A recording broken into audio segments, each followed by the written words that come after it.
narcisismo está separado de nosotros, aunque creamos que es parte de nosotros, porque es el yo, el ego. El ego uno tiende a confundir, o se nos ha enseñado de que el ego es parte de la persona, y el ego, sin embargo, está separado de nosotros, pero es como esa vocecita que nos habla detrás. Eh, el narcisista tiene la necesidad todo el tiempo de sobresaltar, de sobresalir, que no es lo mismo que una persona que quiera demostrarse mejor que el otro. El narcisista tiene de por sí una necesidad imperiosa de sobresalir, tanto sea desde su estética, tanto sea desde su punto de vista, desde su forma de pensar, e imponerla. Pero todo esto parte desde una necesidad también de miedo, de temor que en realidad tiene la persona. Nosotros hemos encontrado en los estudios con la gente que he trabajado, que muchos de los criminales tienen un tinte de narcisista. Hay, por ejemplo, cuando hemos trabajado en casos de abuso y demás, tienen la tendencia de llevar una prenda o algo de la persona a la que han violentado, porque es su premio, es su recuerdo constante del poder que tuvo sobre tal o cual persona, de su ego mismo saliendo a la luz. Y la ira mezclada con el narcisismo, es claro que el narcisista, habrán sabido de casos en realidad donde Ted Bundy, por ejemplo. Ted Bundy, que era un asesino serial en Estados Unidos, uno de los primeros reconocidos en Estados Unidos como asesino serial, era una persona extremadamente educada, era una persona muy bien culta, muy bien hablada, elocuente, estudiada. Ted Bundy tenía ira narcisista. ¿Qué quería decir esto? Y uno no podía creer, es más, terminó casi en algunos momentos iba a ser sobreseído de su propia causa, porque era imposible creer que una persona con la naturaleza de él, con la elegancia, con la sonrisa, con el desenvolvimiento que él tenía, pueda ser capaz de cometer crímenes tan atroces. ¿Qué pasaba en ese momento? En el momento en que Ted Bundy era poseedor de esa persona a la cual él abusaba y terminaba matándola, aparecía su ira narcisista. Porque en el fondo, él tenía, estamos hablando de una persona que era físicamente muy linda, él tenía inseguridades mismas. Era una persona pobre que fingió en un grupo ser millonario, y a partir de ahí empezó a crear una personalidad que era la que él quería. Como esa personalidad no era la real, y él en su mente sí sabía que no era real, cada vez él tenía Ted Bundy siempre iba a las soirees, los soirees serían en Estados Unidos, son como unas casas donde, en vez de quedarte en la universidad, porque allá se quedan en la universidad a vivir para estudiar, vos te quedabas en una casa donde albergaba a las chicas. Entonces él iba a estas casas y se apropiaba y terminaba cometiendo crímenes atroces contra muchas de ellas, si no era contra todas. ¿Por qué? Porque le salía su ira narcisista, de que estas mujeres eran inalcanzables en otro espectro natural o normal social de la vida. Por ende, esa rabia se veía reflejado después en sus actos. Y una persona que después lo veía y hablaba con él, y he visto varias entrevistas de él, era imposible poder asociar la figura de esta persona tan bien hablada con la ira narcisista de las fotos y de los videos que se veían en sus víctimas. ¿Por qué? Porque él sabía disociar las cosas, sabía perfectamente cuál era su disparador y sabía controlar. Ese es un nivel mucho más alto, y generalmente un narcisista tiene un coeficiente intelectual muy alto. Lo más probable es que tenga un coeficiente intelectual muy alto, porque le permite manejar hacia su cerebro como para entender en qué momento va a liberar toda esa ira que tenía acumulada. Eso es en un caso como en los que yo he estudiado y otros que he visto lamentablemente. Y de ahí partía la ira narcisista, doctora. Buenísimo, buenísimo. ¿Alguna pregunta por ahí? Vamos ahí. Recuerden que las preguntas tienen que ser cortas para que se pueda desarrollar más pronto, ¿sí? Y que podamos entender todos. Recuerden siempre eso. Si no, nos convertimos como en una charla, y la idea es que, bueno, que la pregunta que alguien tire les sirva también al grupo y puedan por ahí saber algo que les estaba... Sí, André.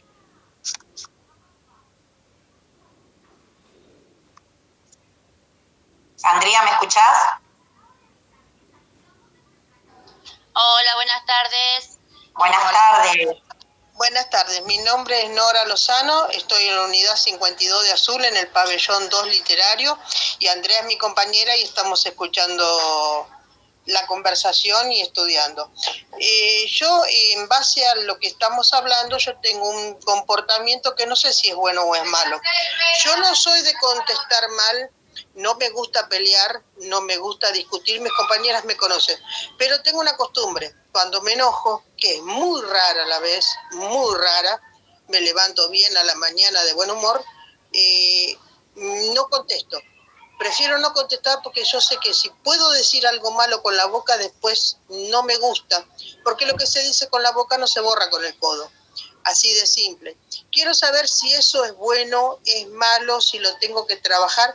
Yo no contesto, no hablo, no directamente no hablo.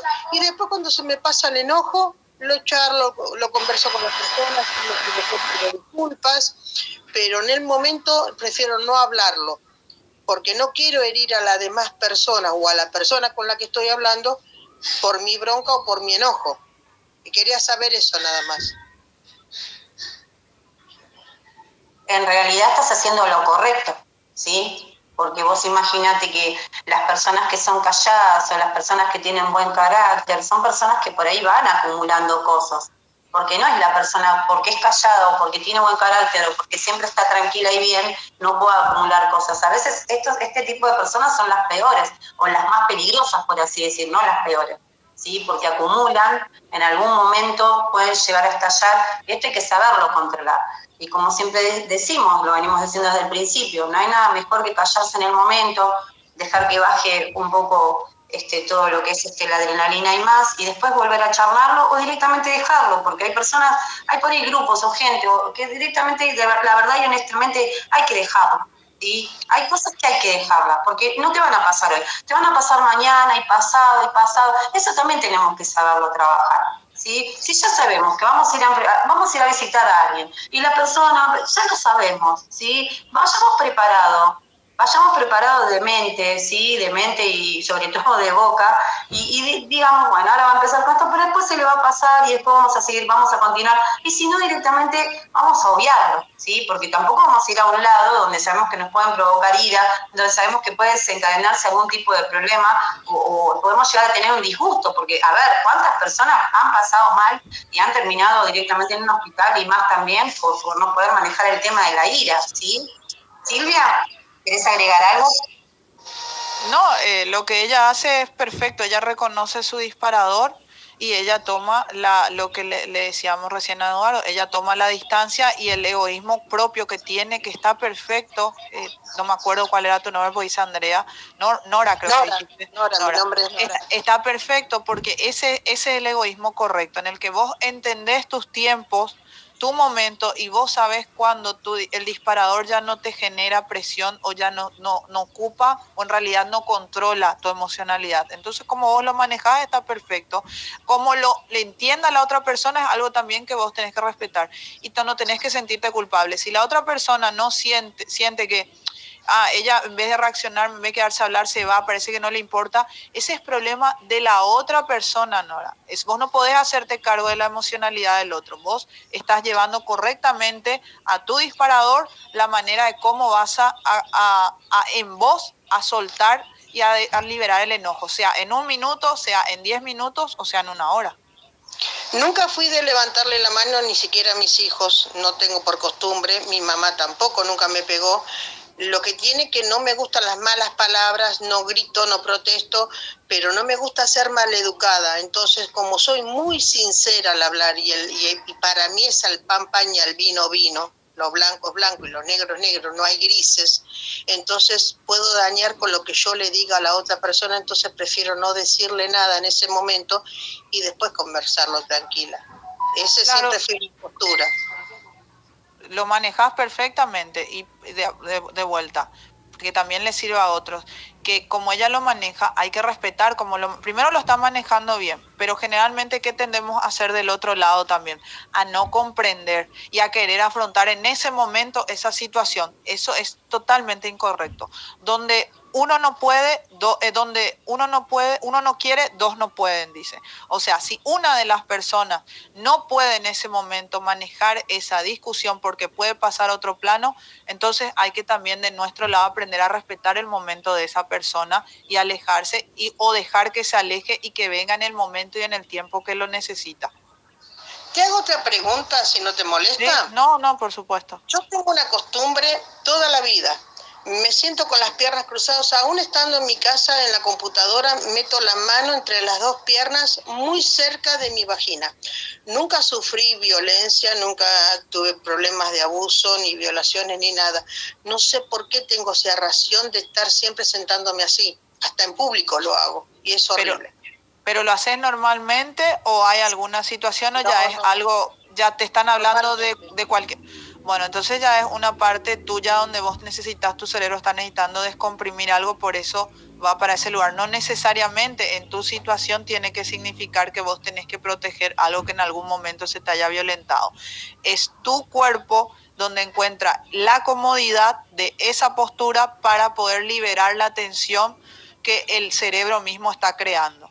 No necesariamente tiene que haber una situación de frente que sea, es como nos decían en el pabellón, yo me rasco toda la hora la cara y no estoy, lo tuyo es lo mismo, no hay una emocionalidad del otro lado, es simplemente tu cerebro que necesita liberar y encuentra una comodidad en esa posición y en esa forma. Perfecto, te agradezco por tu tiempo y la verdad que el curso está muy bueno. Gracias. Bueno, y esto también que comentaba Silvia, ¿no? No hacernos cargo de repente del otro, ¿sí? Nosotros tenemos que aprender a manejar nuestra posición, ¿sí? Nosotros tenemos que empezar a entender que el otro es el otro, ¿sí? Por eso es tan importante tener el equilibrio, porque cuando nosotros tenemos equilibrio, estamos un poco preparados y sabemos que el otro no va a reaccionar de la misma manera que nosotros. Pero bueno, es eso, el otro es el otro, ¿sí? No podemos andar tampoco por la vida pregonando lo que quisiéramos que fuesen, pero sí nos tenemos que preocupar por cómo nosotros vamos a reaccionar ante este tipo de personas, porque indefectiblemente a veces nos pasa que tenemos que ir a un trabajo y no es que podemos evitar ir, y lamentablemente nos vamos a cruzar con este tipo de personas. Entonces, ir preparados sabiendo, porque ya creo que lo conocemos, o por ahí sabemos hacia dónde va a apuntar, y ir siempre pensando que el otro es el otro, ¿sí? Que lo nuestro termina en nuestro cuerpo, en nuestra mente y en nuestras acciones. El otro es el otro. Ahí también empezamos ahí con un buen equilibrio. Melissa, ¿levantaste la mano, puede ser? Hola, buenas tardes, sí. Mi pregunta es, cuando una persona se enoja y en vez de tener una reacción hacia el otro, es hacia uno mismo, la autoflagelación. Yo trabajo en género y con menores.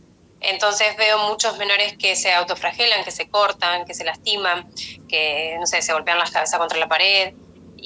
¿Eso es más miedo que ira? ¿O es todo lo mismo? Eso te va a contestar Silvia, porque justamente eso, sí, cuando tenemos que considerar que por ahí esto es un poquito más para terapia, ¿sí? O empezar a tratar ahí con un acompañamiento. Hay cosas que, bueno, la autoflagelación, ese tipo de cosas, ya vamos a otra instancia, digamos. Entonces es importante que también tengamos en cuenta eso.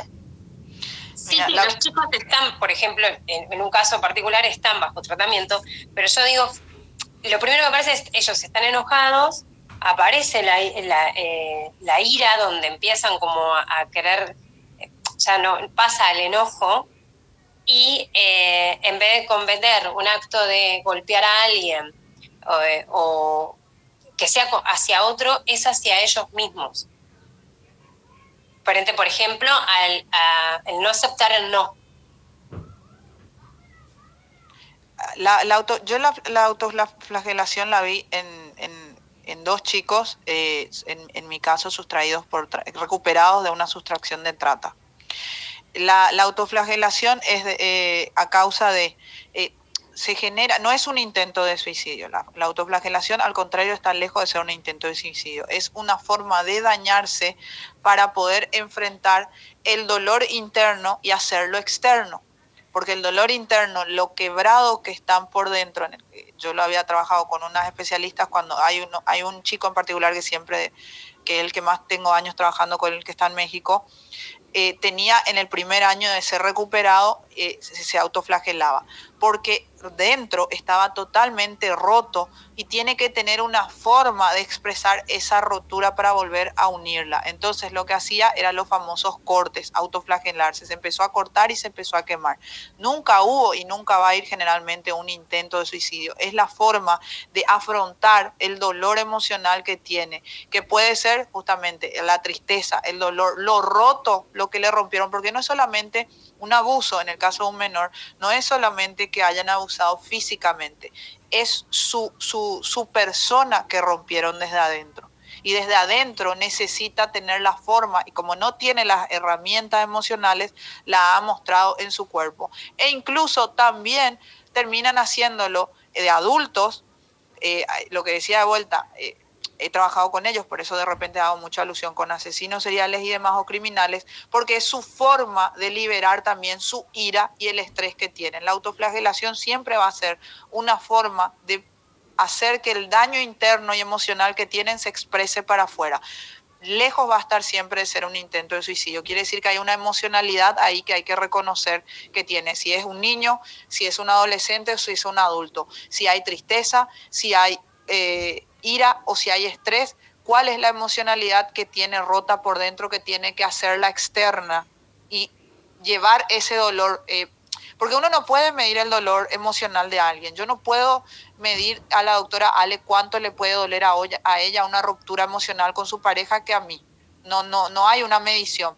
Lo que uno hace dentro es, lo puede afrontar y cuando no lo puede afrontar, termina autoflagelándose, termina con estas autolecciones o cortes. Sucede mucho en niños que han sido abusados porque están rotos por dentro y sucede mucho en criminales que lo hacen. Son dos emocionalidades incluso diferentes. En el niño generalmente es por la tristeza y el dolor de la ruptura emocional de adentro que tiene el quiebre, y en el adulto es por una ira y un estrés causado por esa energía ya sumamente exacerbada de todo lo que su vida anterior o posterior a ese momento en que empieza a autoflagelarse sucede.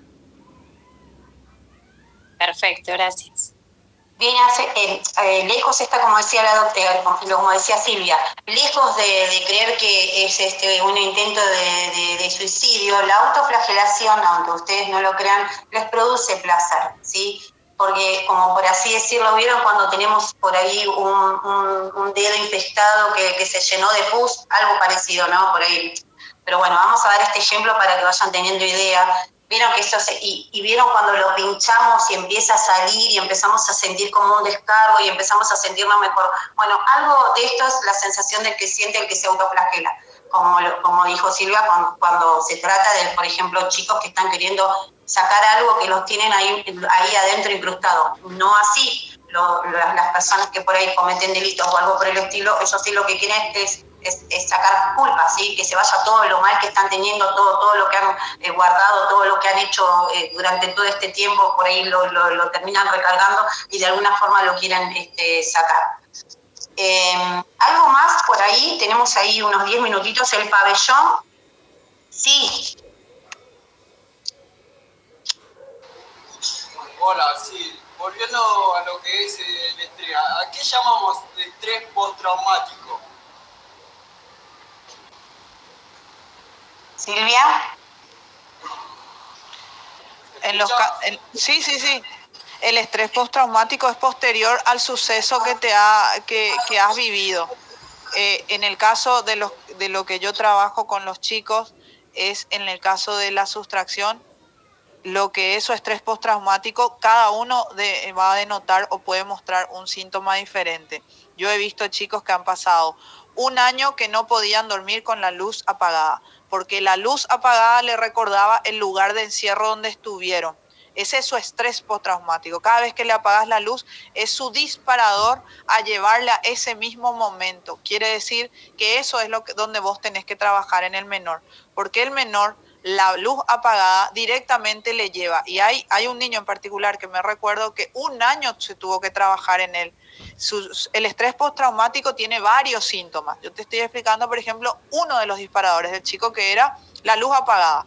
Llevó un año en que pueda dormir con la luz, porque vos no pensás seguramente dormir con la luz apagada, todo el tiempo querés, con la luz prendida, porque la luz prendida te molesta, no te deja descansar bien los ojos. Es lo contrario, vos vas a decir, no, yo quiero dormir en una luz tenue o en una oscuridad total. Bueno, el estrés postraumático en este menor generaba que al apagarse todas las luces, su cerebro todavía lo llevaba a ese momento como si fuera en carne viva, lo estaba viviendo como si hubiera sido ayer, y tuvo que pasar todo un año de tratamiento psicológico y psiquiátrico para que ese estrés postraumático, ese síntoma en particular, tenga que salir de él.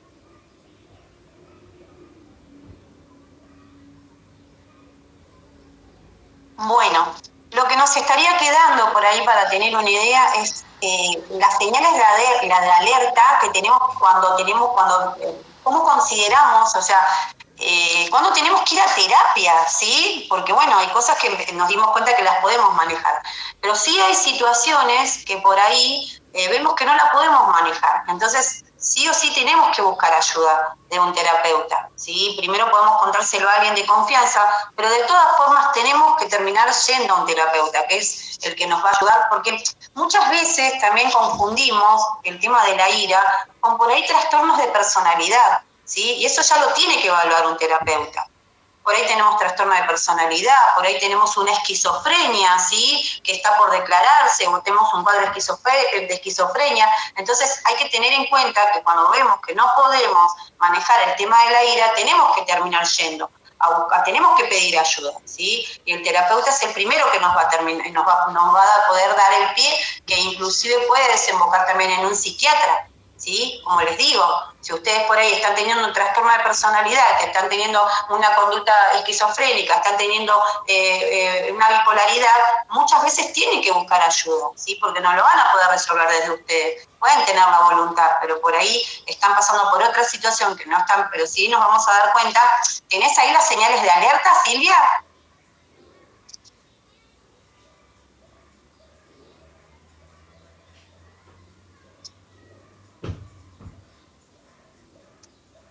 Silvia, ¿me escuchás? Ah, perdón, estaba con el micrófono apagado. Ahora. Sí, yo estaba hablando y estaba con el micrófono apagado, perdón. Primero, es totalmente cierto.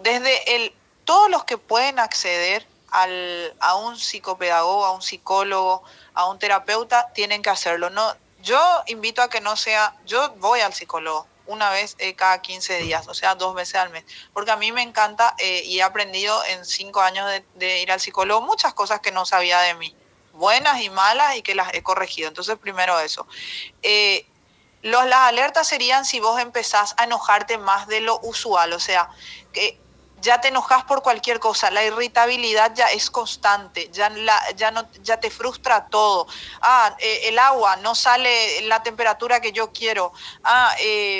No sé cómo lavar bien un plato, no sé esto cómo estoy barriendo, no está todo limpio. Eso son cuando vos ya no podés manejar con la facilidad con la que tenías una frustración, un enojo, tu emocionalidad se dispara. Y sobre todo también otra alerta es cuando tenés muchos cambios de humor constantemente. Los cambios de humor son una alerta y una alarma significativamente importante. No podés estar subiendo y bajando en tu emocionalidad en el día. No podés tener opresiones en el pecho todo el tiempo. Entonces, cuando uno tiene constantemente cambios de humor, tiene que entender que está ante una bandera roja, una red flag, como decimos, y tiene que tomar como una alerta. Y cuando ve que ya hay, sobre todo lo que decía la profesional Melina, creo que es verdad que Melina Vázquez está ahí, cuando ya ves que tenés... ya hay un contacto físico, porque después ese contacto físico lo más probable es que termine normalizándose. Si vos dejas que pase 1, 2, 3, al que pasen a la tercera vez va a terminar siendo algo normal, que es lo que sucede muchas veces. Como decía, y le agradezco mucho a Eduardo su aporte, él llegaba y ya no se dio cuenta que no es normal que le diga todo el tiempo, ya venís otra vez con cara de... Eso es una alerta, porque a él ya habrá sucedido seguramente mucho tiempo. Y eso en él generó una situación de disparador.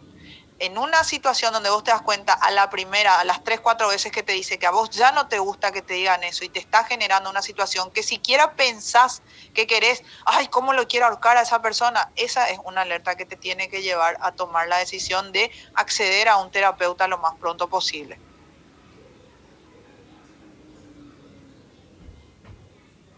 Tal cual. Y por ahí también esto de, no sé si seguramente les puede haber pasado también, esto de los dolores de cabeza, ¿sí? Dolores de cabeza continua. ¿Por qué? Porque estamos tanto con el pensamiento, con la cabeza como agotada, que terminamos ahí con un cuadro de mucho dolor de cabeza. Esto también tiene que llevarlos a consultar a un terapeuta. Como siempre decimos lo mismo, no hay que tenerle miedo a un psicólogo, no hay que tenerle miedo a un terapeuta, o un psicólogo está para ayudarnos a resolver situaciones que no hemos podido a lo largo de nuestras vidas, ¿sí? O para mostrarnos por ahí otro tipo de camino y de cambio. Entonces, es muy importante que cada vez que ustedes tengan este tipo de charlas, se reflexionen para sí mismos y se fijen si están necesitando un terapeuta o un psicólogo, ¿sí? O por ahí una terapia grupal, porque yo sé que cuando están ahí en grupos también hacen este tipo de, pero bueno, con herramientas es diferente, ¿sí? Vamos a hacer las últimas 3 preguntas. Tenemos 15 minutos, así que es 5 minutos entre pregunta y respuesta como para que nos quede bien, ¿sí? Va primero Eduardo, después va el pabellón y después va Virginia y ahí terminamos. ¿Puede ser? Buenas tardes. El pensamiento cognitivo intrusivo puede ser... Eduardo, acércate un poquito más al micrófono o algo porque no se te escucha bien. El pensamiento intrusivo, digamos, pensamiento cognitivo intrusivo, puede ser que todos los días te puede decir, por ejemplo, vos sos violento, vos sos esto, vos sos aquello. Esa es mi pregunta. Silvia. Perdón, no escuché la pregunta, estaba atendiendo un mensaje, perdón. Pensamiento cognitivo intrusivo. Sí. Eso puede ser que la otra persona te diga una forma de decir, vos sos violento, vos sos gordo, vos sos, digamos... Claro, la otra persona está generando un dolo en vos, un dolo en vos. Esa es, vos estás sintiendo el desprecio, la ira narcisista termina, justamente uno de los condimentos que lleva la ira narcisista es el desprecio que uno tiene por uno mismo. Y a veces ese desprecio es generado por otros, por esos comentarios que van poniendo dentro tuyo, hasta que tu subconsciente termina tomándolos. Porque se dice, había un ejercicio que un militar, un coronel, un general estadounidense, antes de ir a invadir lo que era la Segunda Guerra Mundial, ellos cuando estaban durmiendo, él se iba y les hablaba al oído a sus soldados. Y les iba diciendo, vos mañana vas a ser un gran disparador, un sniper, vas a luchar por tu país, vas a ganar.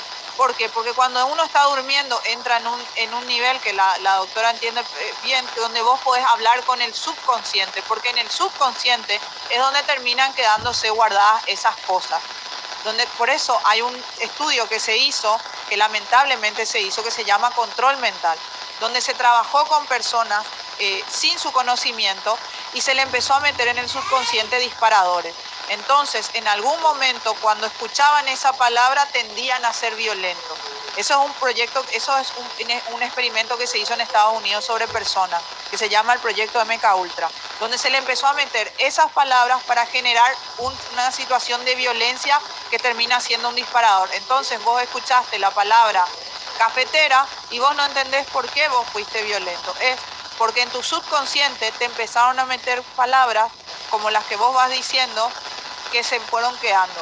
Yo te hablo de una investigación que fue comprobada a nivel masivo, pero lo que vos estás explicando es exactamente lo mismo en una situación cotidiana, donde la persona constantemente está recibiendo la desaprobación en su entendimiento del otro. Ahí es cuando vos tenés que tomar la postura de qué aceptás y qué no aceptás, qué es lo que vos dejás que penetre tu espectro y qué no. Vos tenés que estar seguro, yo no soy eso que dicen, yo no soy violento, yo no soy esto. Y ahí es bueno, siempre es bueno recurrir a un terapeuta o a un psicólogo, porque ahí es cuando vos te das cuenta de que eso se empieza a impregnar en vos y es lo que vos tenés que evitar que suceda. Ese disparador muchas veces, cuando uno llega en cierto momento, uno cree entonces claro. Que, digamos, vos creés que sos violento ya.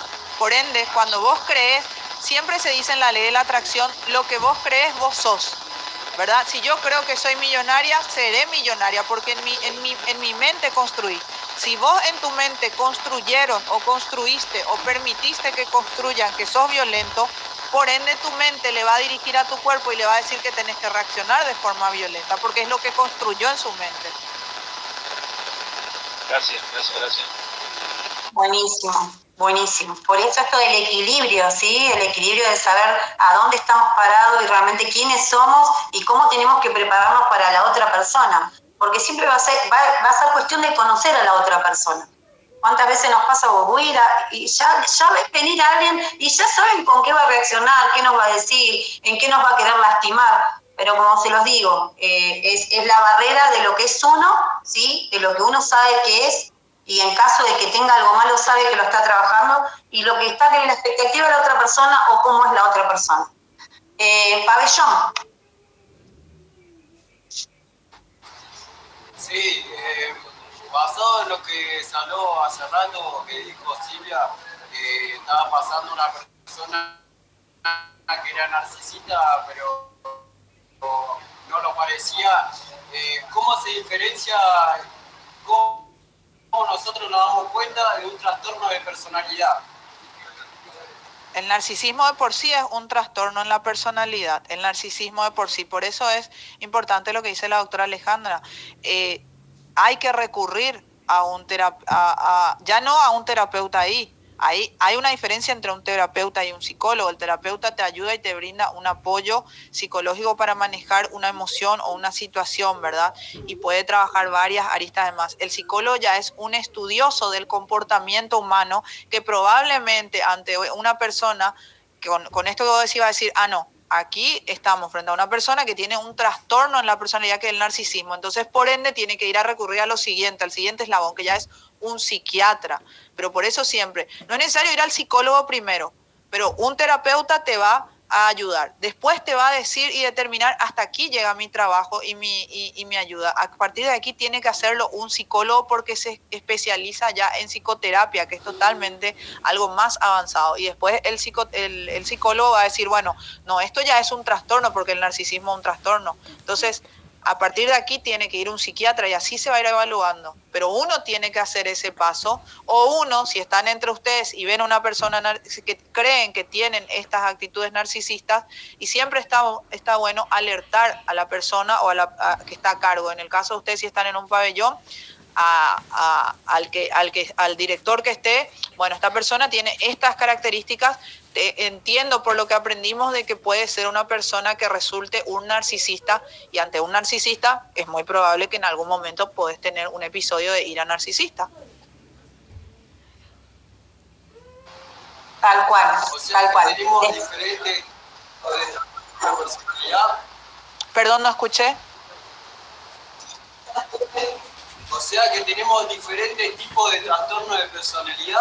Hay muchos tipos de trastornos de personalidad. Ya de por sí hay una diferencia entre un psicópata y un sociópata y un psicópata. Uno es un trastorno, uno carece de empatía, uno nace con empatía, el otro nace sin empatía. Hay muchos trastornos.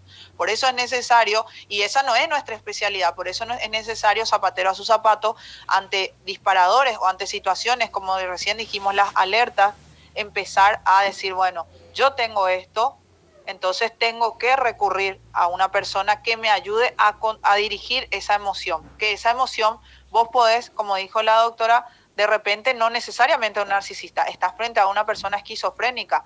Vos no lo podés determinar, yo no lo puedo determinar, lo va a tener que determinar un profesional con estudios especializados.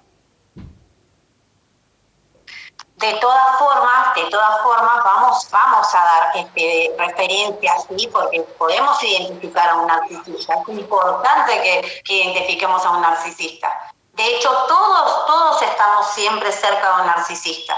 Y un narcisista es una persona muy peligrosa si no sabemos detectarla, porque no solamente nos puede hacer daño, sino también que nos puede chupar la energía, ¿sí? Entonces vamos a tocarlo también porque, bueno, más allá de que son temas ya psiquiátricos, sí claro, se pueden detectar y sí podemos ayudarlos a ustedes a que identifiquen, sobre todo ustedes que están por ahí en grupos, ¿sí? Como digo, una persona narcisista en un grupo puede hacer un desastre a nivel bomba, ¿no, Silvia?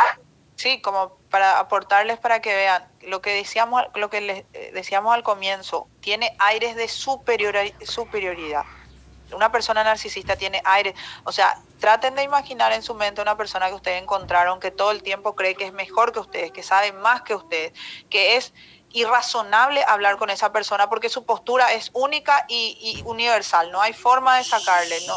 Te quiere imponer su pensamiento por sobre el tuyo. Esas son las características que uno puede ver a simple vista de una potencial persona narcisista. Busca tener, cree que es merecedor por sobre uno de recibir tratos especiales o privilegiados por sobre los otros. O sea, están todos ustedes juntos y uno de ustedes cree, no, yo soy mejor que el resto. Esas son alertas que te dice que puedes estar frente a un narcisista. Son básicas, pero hay muchas más que con la doctora que seguramente en las siguientes clases se van a abordar. Por ahí seguimos el hilo, porque no hace falta que tengamos la línea de lo que está escrito, sino podemos seguir el hilo de lo que venimos hablando para que vayamos